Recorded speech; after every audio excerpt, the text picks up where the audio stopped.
아브라함의 아들 이삭은 나이 40살에 리브가와 결혼했죠. 이삭에 관한 이야기를 처음 들었던 때는 제가 아마 초등학교 저학년이었을 때 겁니다.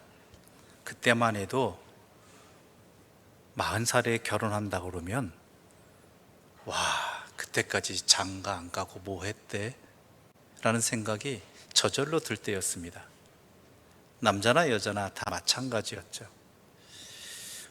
그런데 오늘날은 어떻습니까? 나이 40살에 결혼한다라는 하는 건 이상하지 않은 시대가 왔습니다.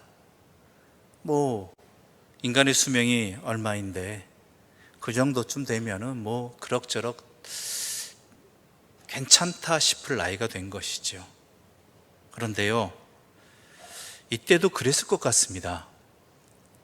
이때도 나이 40이 되도록 결혼 안 한다는 것이 늦었다고 말하지 않는 시대가 아니었을까라는 생각이 듭니다. 왜냐하면 이삭의 아들 에서도 몇 살에 결혼했는지 아십니까? 40에 결혼했습니다. 야곱은요, 쌍둥이인데도 더 늦게 했습니다. 그러니까 우리가 시대적 관점에서, 내 현재적 관점에서 이것이 그르다 또한 이르다 늦다를 판단하기는 조금은 좀 조심해야 될 부분이 아닌가 싶습니다. 그러므로 이삭이 나이 40살에 리브가와 결혼했다라는 것이 문제가 어려움이 아니라 그들이 결혼한 이후에 이 부부에게 20년 동안이나 아기가 없었다는 것이 참 어려움이었다는 것이죠. 이 어려움 속에서 남편 이삭은 어떻게 했는가? 21절 말씀 우리 함께 읽어볼까요? 21절입니다. 이삭이 그의 아내가 임신하지 못함으로 그를 위하여 여호와께 간구하며 여호와께서 그의 간구를 들으셨으므로 그의 아내 리브가가 임신하였더니. 대부분의 경우 아내가 남편을 위해 기도하는 경우는 참 많이 있습니다. 그런데 남편이 아내를 위해서 이렇게 간절히 기도했다라는 내용은 쉽게 찾아볼 수 없는 이야기입니다. 쉽지 않은 일이지요. 이삭은 리브가를 너무나 사랑한 나머지 아내를 위해서 이렇게 간절히 기도했다라는 것이죠. 그리고 그들이 얼마 후에 아기를 갖게 되었습니다. 이삭이 40살에 결혼해서 나이 60세에 아기를 낳았습니다. 20년 만에 낳은 아이들은 쌍둥이였다라는 것이지요. 그런데 이 아기들이 유난합니다. 리브가의 몸에 들어선 쌍둥이가 태안에서 서로 싸웠습니다. 아기가 태안에서 기척을 하는 것은 산모들은 다 이미 겪은 일이고 잘 알고 있는 일들입니다. 뭐 유난 떨 일 아니지요. 그런데 성경에 보면 이 쌍둥이가 서로 싸우는 이것이 리브가로 하여금 너무나 견디기 힘들 정도로 유난을 떨었다라는 것이죠. 어느 정도인가 하면은 하나님께 간절히 기도할 정도입니다. 도대체 얘들이 왜 이럽니까? 도저히 내가 못 견디겠습니다라고 하나님께 간구할 정도였다라는 것이죠. 그때 하나님께서 이렇게 말씀하시죠. 두 민족이 너의 태안에 있다. 너의 태안에서 두 백성이 나뉠 것이고 한 백성이 다른 백성보다 강할 것이고 형이 동생을 섬길 것이다. 그래서 지금 그것 때문에 다투는 거다. 그러니 이상이 있는 것도 아니고 잘못된 것도 아니니까 잘 감당해내라. 이것 이야기죠. 두 아기는 태어났습니다.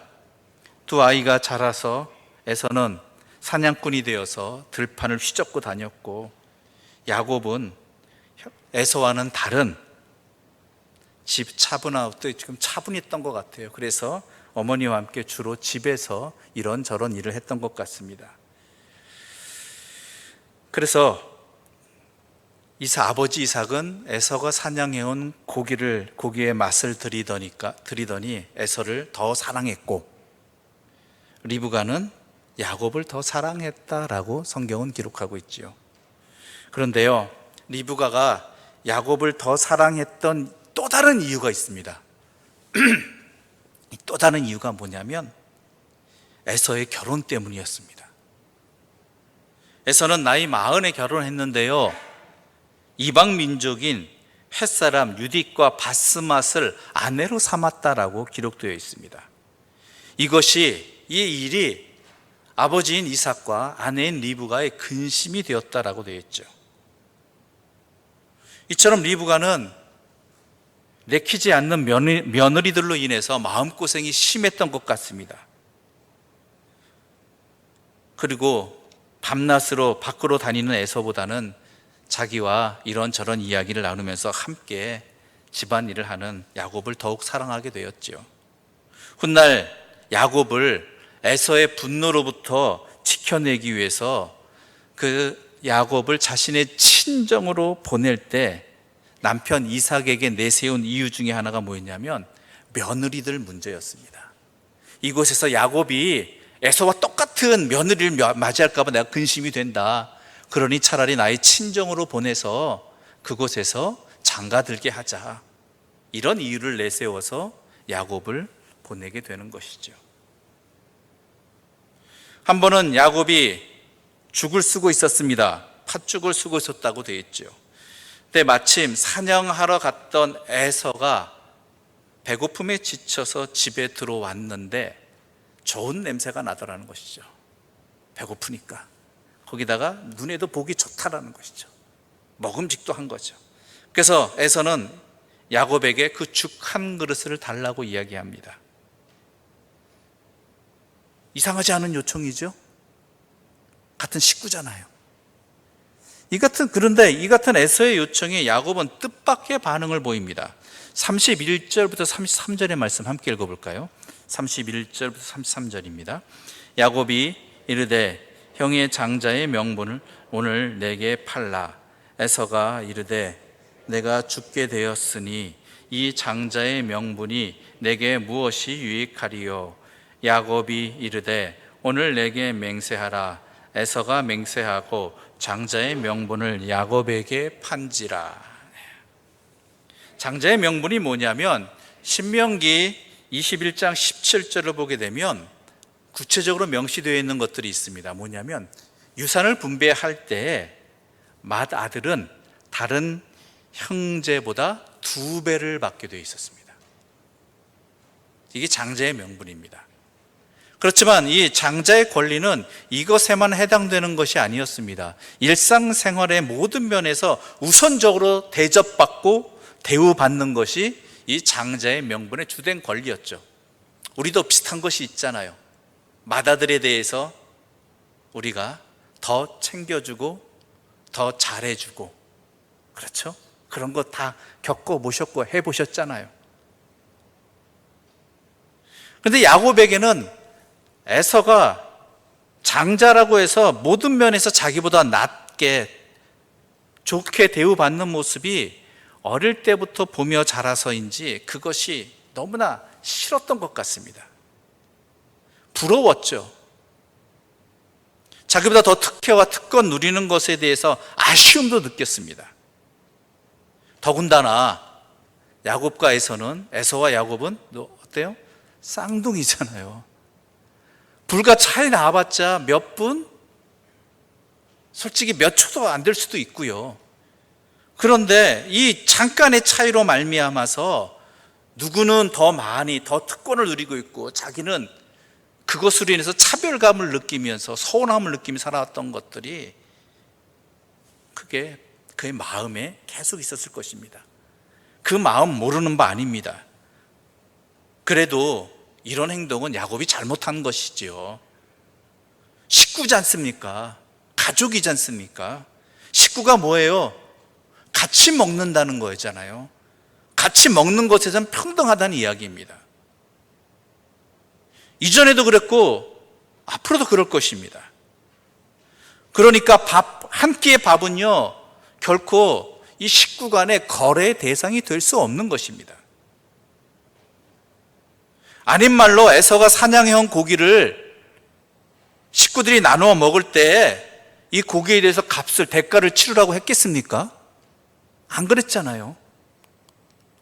그렇게 요구하지 않았을 것입니다.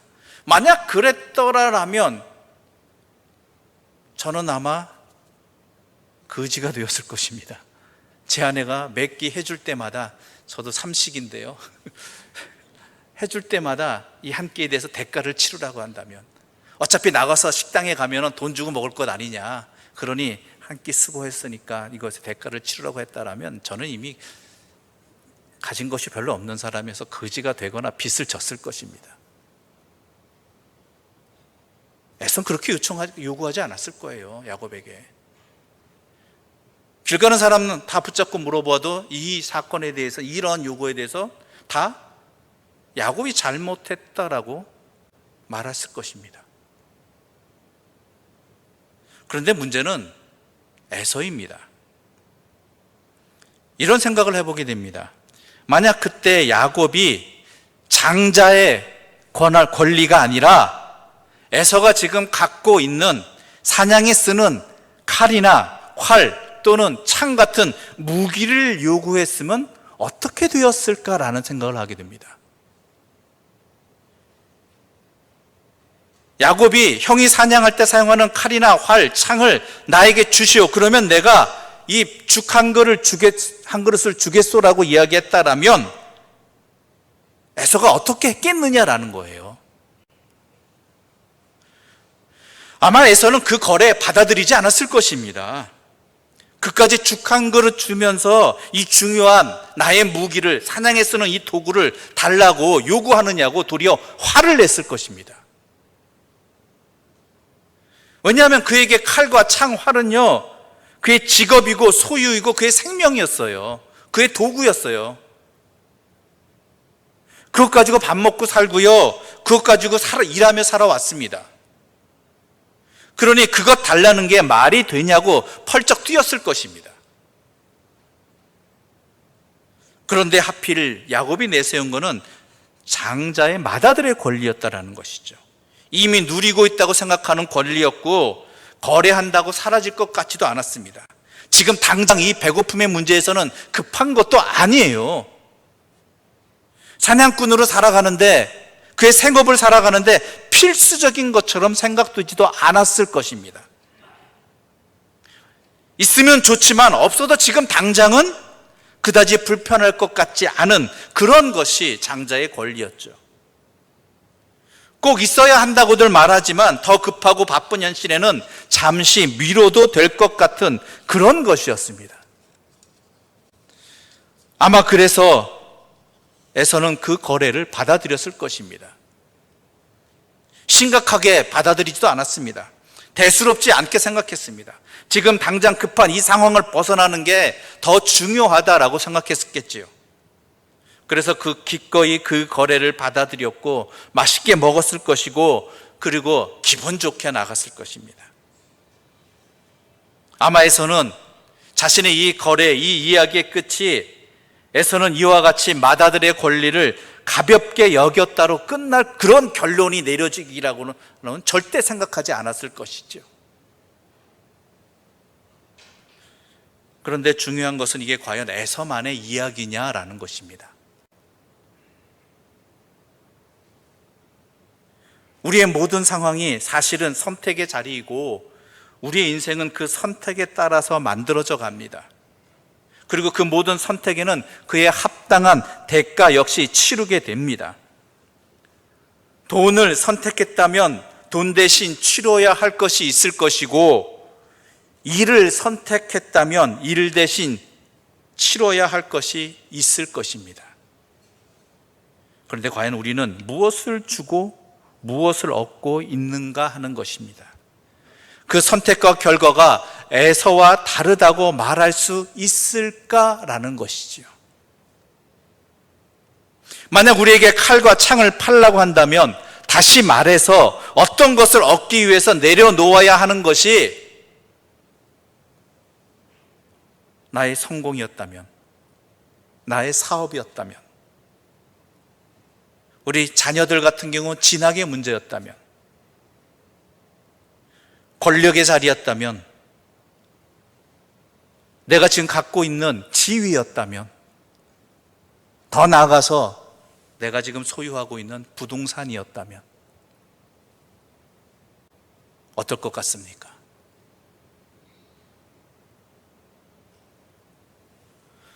얻게 될 것이 얼마나 대단한 것인지는 모르겠지만 아마 쉽지 않았을 것입니다. 엄청나게 많은 고민을 했을 것입니다. 반면 우리에게 장자의 권리를 팔라고 한다면, 다시 말해 어떤 것을 얻기 위해 내려놓아야 하는 것이 보이지 않는 것들이나 그런 것들을 위한 수고라면 어떨 것 같습니까? 예를 들면 지금 당장의 이 배고픔의 이 현실의 문제를 위해서 하나님과의 관계나 또한 그것을 위한 말씀 묵상이나 아니면 기도, 예배, 헌신 등을 내려놓으라고 한다면 여러분 어떠시겠습니까? 현실적인 성과를 위해서 가정이나 일터나 사회에서 하나님의 사람으로서의 사귐이나 나눔, 수고, 희생, 양보, 절제, 배려 등을 내려놓으라고 한다면 어떻겠느냐라는 것이죠. 에서와는 다르게 지금 죽을 지경인데 그게 뭐 그리 대단한 거냐 하지 않을 자신이 있느냐라는 것입니다. 당장에 급한 일을 하고 그 다음에 차분히 생각해도 되지 않겠느냐는 나름대로의 합리적인 생각을 이길 자신이 있겠느냐라는 것이죠. 우리는 지금 지난 상반기를 보내고 새로운 하반기를 시작하면서 감사하는 이 주일 예배를 드리고 있습니다. 지난 상반기 에서와 같지는 않았느냐라는 것이죠. 지금 당장 먹고 사는 문제 때문에, 지금 당장 현실의 급한 문제 때문에, 내 자녀가 직면하고 있는 그 다음의 상황 때문에 우리가 혹시 에서와 같은 죽 한 그릇을 위해서 하나님의 사람으로서의 은혜와 또한 권리와 그 믿음의 자리를 내놓은 것은 아니냐라는 것이죠. 그것을 지키기 위해서 현실적인 것을 포기했느냐라는 것이죠. 내놓아야 될 것을 내놓고 놓지 말아야 될 것을 놓지 않았느냐라는 것입니다. 지금 당장의 문제가 아니기에, 지금 현실에 급한 놓여있는 이 상황과는 거리가 있다고 느껴지기에, 지금 잠깐 이거 내놓는다고 뭐 무슨 일이 있겠어, 나중에 되찾으면 되지라는 그런 안일한 생각 속에서 에서와 같은 선택을 하지 않았느냐라는 것이죠. 앞으로도 안 그럴 자신이 있느냐라는 것입니다. 잊지 말아야 할 것이 있습니다. 세상은 우리에게 칼과 활과 창을 내려놓으라고 하지 않습니다. 도리어 그것을 더 갈고 닦으라고 합니다. 하지만 세상은 그 대신에 하나님의 사람으로서의 우리의 삶을, 우리의 정체성을 흔들어 버립니다.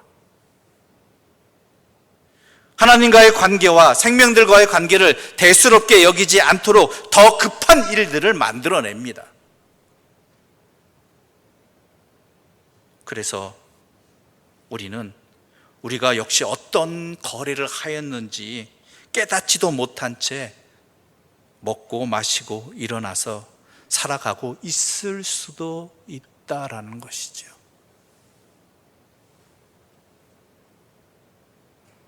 아니면 좋겠지만 쉽게 아니라고 하기 어려운 현실을 우리는 마주하고 있습니다.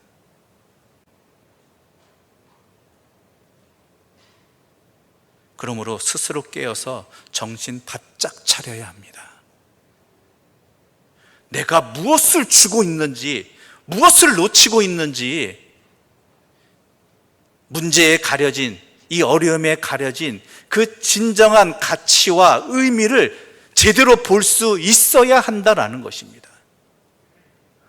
보아야 할 것을 보아야 되는 것이고요, 들어야 할 소리와 듣지 말아야 할 소리를 잘 구별해야 합니다. 한 번, 두 번 하는 사이에 어쩔 수 없다는 이유로, 지금 급한 게 그게 아니라는 이유로 우리는 나도 모르게 에서처럼 살아가게 되어버릴지도 모른다는 것입니다. 내 자녀들에게 에서처럼 선택하도록, 그렇게 에서처럼 살아가도록 그렇게 내 자녀들을 가르치고 있고 그렇게 내 삶으로 보여주고 있는 것은 아니냐라는 것이죠.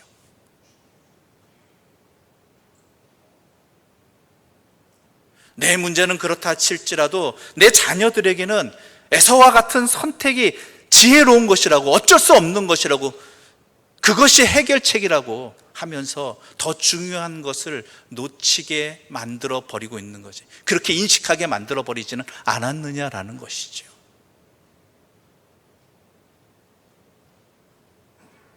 오히려 그것이 더 편안한 삶이라고 그렇게 우리 스스로 살아오고 가르친 것은 아니었냐라는 것이죠. 아니라고 자신 있게 말 못하겠습니다.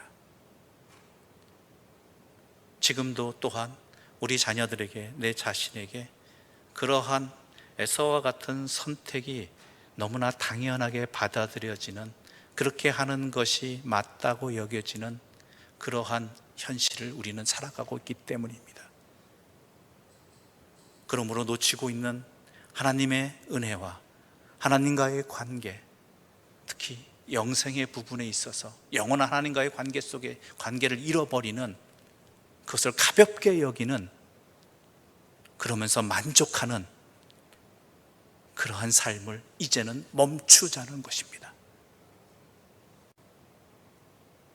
하나님께서 주시는 영원한 복을 버리고 이 세상에 잠깐의 것에 집착하는 에서와 같은 거래를 오늘 내 자신이, 우리의 자녀와 함께 살아가는 우리의 가정에서, 우리의 직장에서, 우리 교회에서, 우리의 삶에서 그것을 고민하고 있다면, 그것을 겪고 있다면 우리는 분명히 회개해야 될 것이고, 우리는 우리의 눈이 떠지기를, 제대로 볼 수 있기를, 제대로 판단하고 선택할 수 있기를, 지킬 수 있기를 하나님께 간절히 기도하고 또한 힘을 달라고 해야 될 것입니다.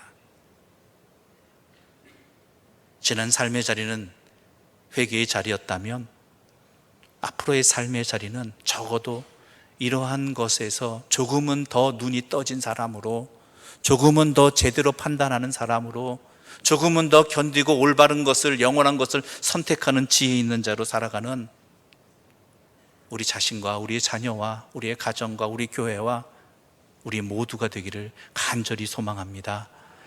기도드리겠습니다. 하나님 아버지, 감사합니다.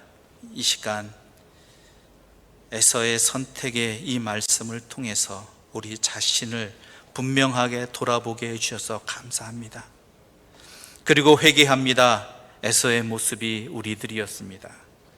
하나님과의 관계라는, 하나님의 자녀라는 이 권리를 우습게 여기고 팥죽 한 그릇과 같은 그러한 이 세상의 유혹 속에서 그것이 마치 바른 선택인 양, 이 현실의 문제를 해결할 유일한 길인 양 착각하면서 선택해왔고, 무엇보다 내 자녀들에게 그렇게 하도록 강요하기도 하였습니다. 이러한 우리 자신을 주님 앞에 내어놓고 회개하오니 주여 우리를 용서하여 주시고, 주여 우리로 하여금 우리에게 허락되어진 하나님과의 관계, 하나님의 은혜와 하나님의 복의 그 기쁨을, 그 권리를, 그 은혜를 지키며 내 자녀들이 그것을 지키며 살아갈 수 있도록 본을 보이고 또한 함께 지혜의 길을 선택하며 살아갈 수 있는 우리의 가정 되게 하여 주시고 우리 교회 되게 하여 주시옵소서. 주여 믿음과 용기를 주시옵소서. 그리하여 하나님 안에 머물며 그 뜻을 살아가는 주의 사람들 되게 하여 주시옵소서. 예수님의 이름으로 기도드립니다. 아멘.